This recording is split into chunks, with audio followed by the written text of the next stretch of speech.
नमस्कार, मी सुप्रियाच रेसिपीमध्ये सर्वांचं स्वागत आहे. सर्वप्रथम हिरव्या मिरच्या घेतलेल्या आहेत. इथे मी आपल्याला भोपळ्यांच्या बियांची चटणी करायची आहे. हिरव्या मिरच्या तेलात छान आपल्याला परतून घ्यायच्या आहेत.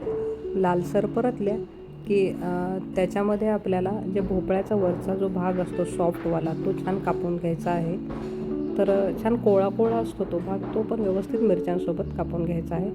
छान तो 2 मिनटातच मऊ होतो. त्यानंतर कढीपत्ता, कोथिंबीर, लसूण हे पण थोडं त्याच्यामध्ये टाकून परतून घ्यायचं आहे. आपल्याला शेंगदाणे घातलेले आहेत ते पण यामध्ये परतायचे आहेत आणि हे सगळं जिन्नस आपल्याला थंड करायला ठेवायचं आहे. तर आपल्याला हे थंड केल्यानंतरच आपल्याला याला मिक्सरवर हलकं फिरवायचं आहे. तुम्ही खलबत्त्यात वाटलं तरी हरकत नाही. मिक्सरवर याला बघू शकता अशा पद्धतीने घालून घ्यायचं आहे आपल्याला. आणि याच्यामध्ये आपल्याला मीठ घालायचं आहे, जिरे घालायचे आणि हलकंसं ओबडधोबड वाटून घ्यायचं आहे. खूप बारीक करायचं नाही.